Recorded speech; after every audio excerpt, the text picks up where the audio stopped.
আপনারা কখনো লাশ গোসল করাইছেন? মানুষ যখন মারা যায় তখন তাকে দাফন করার আগে বেশ কিছু কাজ করতে হয়, অনেকগুলো নিয়ম আছে। তার মধ্যে একটা কাজ হলো মৃতদেহকে গোসল করানো, এবং এই গোসল করানোর কিছু নির্দিষ্ট নিয়ম আছে।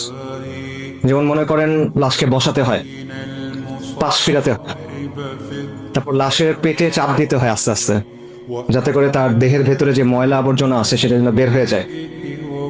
যে ময়লা আবর্জনা আমাদের সবার দেহের মধ্যেই আছে। এবং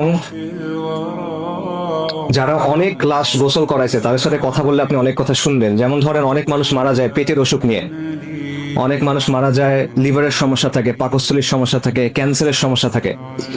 এরকম মানুষকে যখন গোসল করানো হয়, যখন পেটে চাপ দেওয়া হয়, তখন শুধু আবর্জনা বের হয় না, পুজ বের হয়, রক্ত বের হয়। অনেক সময় শরীরের ভেতরে যে অঙ্গ ছিল লিভার, এটা গলে বের হয়ে আসে। অনেক সময় খণ্ড বিখণ্ড হয়ে বের হয়ে আসে, অনেক দুর্গন্ধ হয় তখন।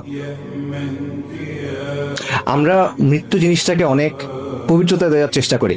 বিশেষ করে মৃত মানুষকে, আসলে মৃত্যু না, মৃত মানুষকে আমরা সম্মানিত করার চেষ্টা করি, তার উপর একটা পবিত্রতা দেওয়ার চেষ্টা করি। বিশেষ করে সেই মানুষটা যদি বিখ্যাত কোনো মানুষ হয়, নামি দামি কোনো মানুষ হয়, ক্ষমতাবান কোনো মানুষ হয়, কোনো নেতা হয়, তখন আমরা এটাকে অনেক সম্মানজনক কিছু একটা হিসেবে দেখানোর চেষ্টা করি। কিন্তু আপনি যদি ওই মানুষটাকে যখন গোসল করানো হচ্ছিল তখন দেখতেন, তখন আপনার কাছে মনে হবে না যে এই বিষয়টা সম্মানজনক, আপনার তখন করুণা হবে তার জন্য।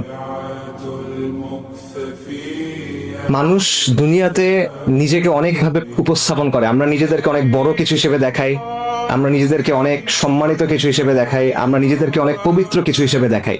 আমরা আমাদের চারপাশে একটা খোলস তৈরি করি, কিন্তু মৃত্যু এই সবগুলা খোলস সরায় দেয়।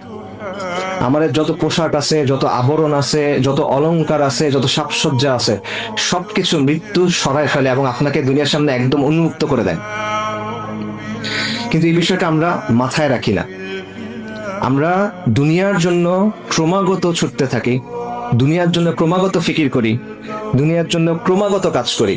আমাদের সব চিন্তা দুনিয়া নিয়ে, যে দুনিয়াতে আমার জীবনটা কিভাবে আরো কমফোর্টেবল হবে, আরামদায়ক হবে, দুনিয়াতে আমার জীবনটা কিভাবে আরো সম্মানজনক হবে, দুনিয়াতে আমার জীবনটা কিভাবে আরো সচ্ছল হবে, দুনিয়াতে আমার জীবনযাপনের স্টাইলটা, মানে লাইফস্টাইলটা কিভাবে আরো উন্নত হবে, কিভাবে আমি অমুক জিনিসটা কিনবো, কিভাবে আমি অমুক জিনিসটা ব্যবহার করব, কিভাবে অমুক